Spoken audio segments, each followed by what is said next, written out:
Hello and welcome to Up All Night Presents Last Rental with Greg.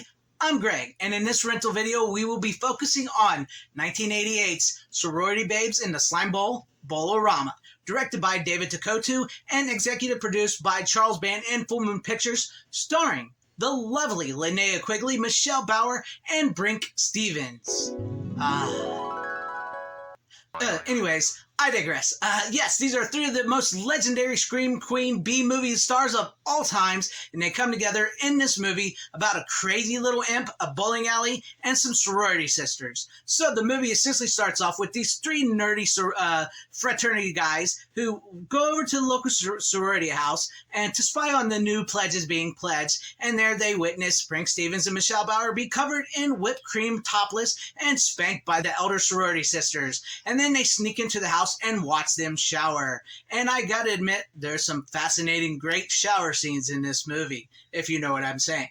But anyways, they eventually get caught by the elder sorority sisters, and as per their punishment and the punishment of the two pledges, they're sent to a local bowling alley to steal a trophy. But unbeknownst to them, that the bowling alley is actually owned by the older sorority sisters' father, and her other two friends decide to play a trick on them and is going to watch them and monitor them and make sure they can't really get the trophy. But within the process of breaking into this bowling alley, they run into Spider, played by Linnea Quigley, who is burglarizing the place. And they end up going into the trophy room, knocking over a trophy, and out of the trophy comes a little crazy imp, voiced by Dookie Flyswatter. Some of you may know him from other legendary B movies and a lot of Linnea Quigley movies himself, but he was the frontman of horror punk band Haunted Garage, which they did a lot of like war type stuff on stage, cutting people open and stuff. It was all fake, but it was like watching a rock horror concert and a slasher movie all in once. He voices Uncle Impy in this, and Uncle Impy decides to grant each one of them one wish. And everybody but Linnea Quigley and the character of Calvin decide not to take him up on this, but Michelle Bauer turns into a sex slave to one of the guys.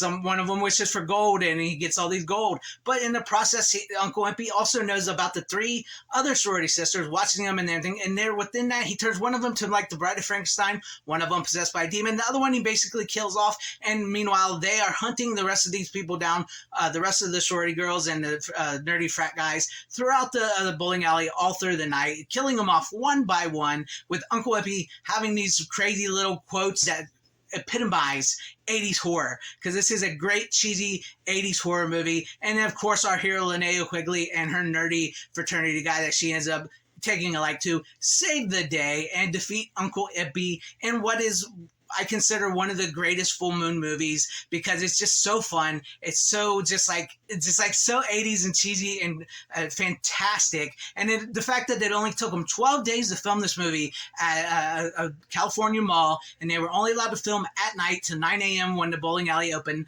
It just shows you the genius and the creativity of these movies in the 80s. Sure, not everybody's going to get this movie, not everybody's going to understand this movie, but you know what? If you can handle those old school B 80s cheesy horror movies, especially Full Moon, because I'm a huge fan of Full Moon Pictures, this one will be right up your alley. But there you have it for Last Rental with Greg. What would be your last rental if you had that choice? If you're ever thinking about buying or renting it, you come see me. You hear? Yeah, I'll come see you.